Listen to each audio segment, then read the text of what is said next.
spear. It just speared through the building like a fireball.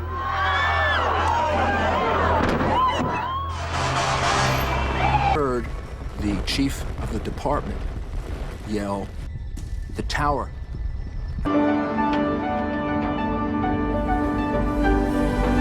Hello and welcome to Pharmastic, your vision our future में। और भाई लोग, कैसे हैं आप लोग? सब ठीक? Hope you all are fine. आज एक बहुत ही मशहूर अटैक के बारे में बात करेंगे। आज की तारीख सिर्फ अमेरिकन्स को ही नहीं बल्कि पूरी दुनिया को याद है। इस दिन आतंकवादियों ने दुनिया का एक सबसे पावरफुल देश की बुनियादें हिला कर रख दी थी। 9/11 यानी 9/11 की घटना को आज पूरे 19 साल हो चुके हैं। इस दिन आतंकवादियों ने अमेरिका का गुरूर कहे जाने वाले इमारतों का वजूद ही ख़त्म कर दिया। आइए इसके बारे में इन डिटेल में जानते हैं। वीडियो शुरू करने से पहले अगर आप अभी तक हमारे चैनल को सब्सक्राइब नहीं किया है तो फटाफट सब्सक्राइब करिए और घंटे को दबाइए। बिना किसी देरी के वीडियो को स्टार्ट करते हैं। So let's start the video.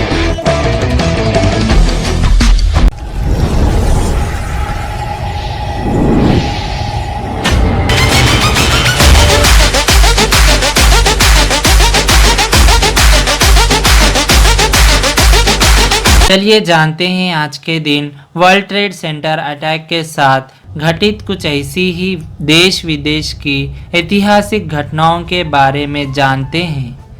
आज का दिन हिस्ट्री में ख़ास इम्पॉर्टेंट है। इस दिन घटी बहुत सी घटनाएं हिस्ट्री के पन्नों में हमेशा के लिए दर्ज हो गई है। अगर आज की तारीख पर नज़र डालें तो पता चलता है कि 11 सितंबर 1893 में शिकागो में वर्ल्ड रिलीजियन कॉन्फ्रेंस में स्वामी विवेकानंदा ने ऐतिहासिक स्पीच दिया था। सन 1906 में गांधी जी ने दक्षिण अफ्रीका में सत्याग्रह आंदोलन की शुरुआत की। वहीं सन 1919 में अमेरिकन नौसेना ने हॉन्डुरस पर हमला किया।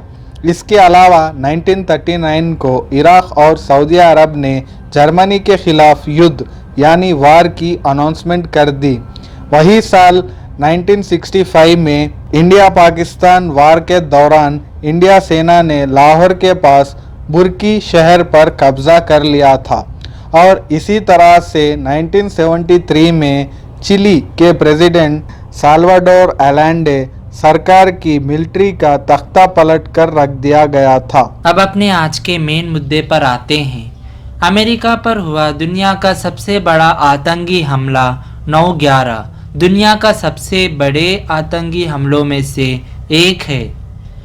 11 सितंबर 2001 की सुबह वर्ल्ड ट्रेड सेंटर में लोग रोज़ाना की तरह काम कर रहे थे। तकरीबन सुबह के 8:46 हो रहे थे। तभी न्यूयॉर्क के वर्ल्ड ट्रेड सेंटर के नॉर्थर्न टावर से एक जेट एयरलाइंस का प्लेन टकराया। देखते देखते चारों तरफ अफरा तफरी मच गई।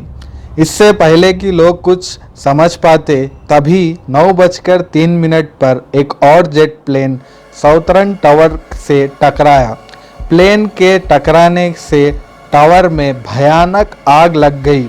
ये अमेरिका में होने वाला सबसे बड़ा आतंकी हमला था। अमेरिका की शान वर्ल्ड ट्रेड सेंटर पल भर में राख का गुबार बन गया। इस आतंकी हमले में लगभग 3000 लोगों ने अपनी जान गंवाई। अमेरिकन्स के ज़रिए इस हमले को अंजाम तक पहुंचाने के लिए 4 जेट एरोप्लेन्स हाईजैक किए गए थे। इसमें से 2 प्लेन वर्ल्ड ट्रेड सेंटर पर और 1 प्लेन पेंटागन पर गिराया गया था। हालांकि चौथा प्लेन शिंकविले के खेत में जाकर गिर गया। इस पूरे हमले का जिम्मेदार अल-कायदा ने लिया था। इस समय ओसामा बिन लादेन अल-कायदा का हेड था। हमले के अगले दिन अमेरिका ने अल-कायदा से जंग का ऐलान कर दिया। वो अपने ऊपर हुए हमले का बदला लेना चाहता था, बट उसे कामयाबी नहीं मिल रही थी। इस हमले के कई साल बाद अमेरिकन इंटेलिजेंस ब्यूरो ने पाकिस्तान के एबटाबाद में ओसामा को ढूंढ निकाला। तत्कालीन प्रेसिडेंट बराक ओबामा ने इमीडिएट इफेक्ट से 29 अप्रैल को ओसामा बिन लादेन के ठिकाने पर हमले का ऑर्डर जारी कर दिया और इस तरह से 2 मई 2011 को पाकिस्तान में बैठा Al Qaeda kingpin Osama bin Laden को मार गिराया गया। दोस्तों, ये सब जानकर आप सबको 9/11 के बारे में सब कुछ मालूम हो गया होगा, लेकिन इसके बावजूद भी इसके पीछे कुछ ऐसी स्टोरीज है, कुछ ऐसी कॉन्स्पिरेसी थियरीज है जिसको सुनने के बाद आप एक बार को सोचने लगेंगे इन बातों में भी दम है। इन कॉन्स्पिरेसी थीरीज के मुताबिक जिस तरीके से वर्ल्ड ट्रेड सेंटर की बिल्डिंग्स गिरी थी वो देखने में ही काफ़ी संदेहदायक लगी थी, क्योंकि एक बिल्डिंग को देखा जाए तो ठीक है, लेकिन दोनों ही बिल्डिंग एक ही जैसे कैसे गिरी थी। ये दोनों ही बिल्डिंग्स वर्टिकली गिरी थी। इसको देखने में ऐसा लगता है कि ये एक कंट्रोल डिमोलिशन था। कंट्रोल डिमोलिशन में बिल्डिंग्स के अंदर खास जगहों पर कुछ एक्सप्लोजिव लगाई जाती हैं, जिसको लगाने में ही करीबन महीने लग जाते हैं और कई बार तो साल भी लग जाते हैं अगर बिल्डिंग्स बहुत बड़ी है तो।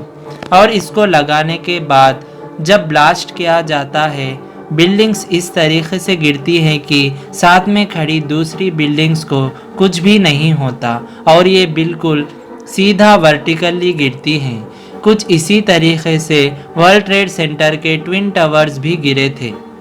हालांकि ये वर्ल्ड ट्रेड सेंटर की ये 2 बिल्डिंग ही नहीं गिरी थी, बल्कि एक तीसरी बिल्डिंग भी गिरी थी जिसको कहा जाता है बिल्डिंग नंबर 7। और आपको जानकर ये हैरानी होगी कि Only really what you already know. Details are very, very sketchy. There's almost a sense downtown in New York behind me, down by the world. BBC ने 20 मिनट पहले ही ये खबर चला दी थी कि वर्ल्ड ट्रेड सेंटर की तीसरी बिल्डिंग भी गिर चुकी है।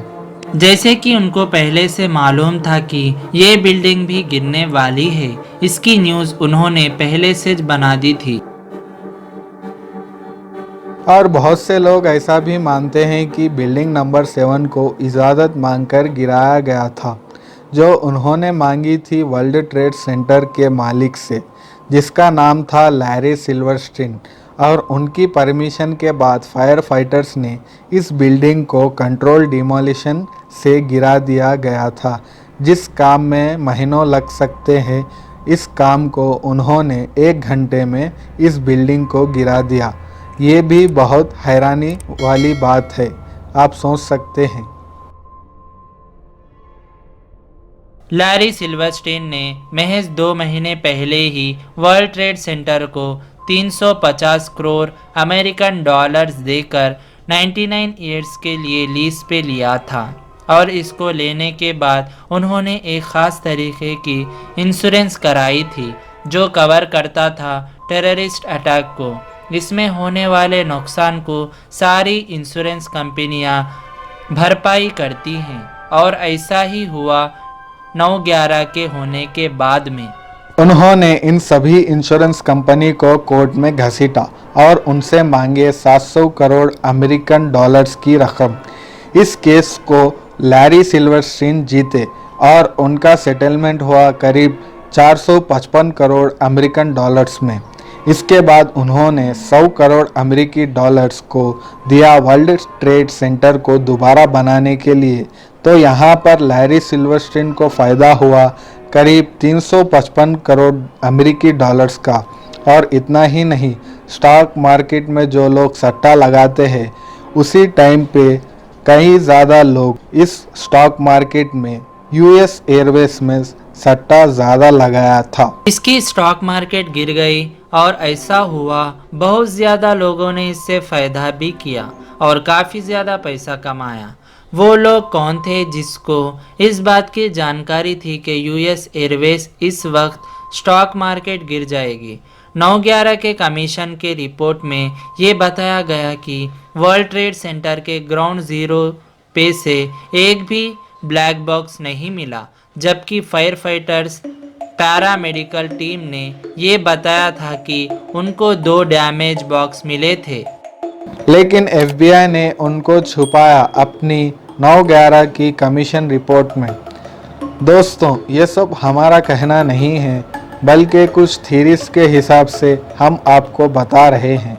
आप खुद समझदार हैं, कड़ी से कड़ी जोड़कर कंक्लूजन निकालें। दोस्तों, ये सारी थियरीज जानकर आपको क्या लगता है? इसके पीछे किसका हाथ है? हमें कमेंट करके ज़रूर बताइए। आज के लिए बस इतना ही फ्रेंड्स। एक और नया इंटरेस्टिंग और इन्फॉर्मेटिव वीडियो लेके बहुत जल्द आपके सामने आएंगे। फ्रेंड्स, ऐसे इंटरेस्टिंग वीडियोस के लिए लाइक तो बनता है, आप फटाफट लाइक करिए और हमें कमेंट करके बताइए कि अगले वीडियो में आप कौन सा टॉपिक में इंटरेस्टेड हैं और आज के वीडियो के ऊपर आपका ओपिनियन क्या है। And don't forget to subscribe our channel Farmers Tech and hit the bell icon for more interesting and informative videos from us. We will back with the another video soon. Till then, take care and keep watching.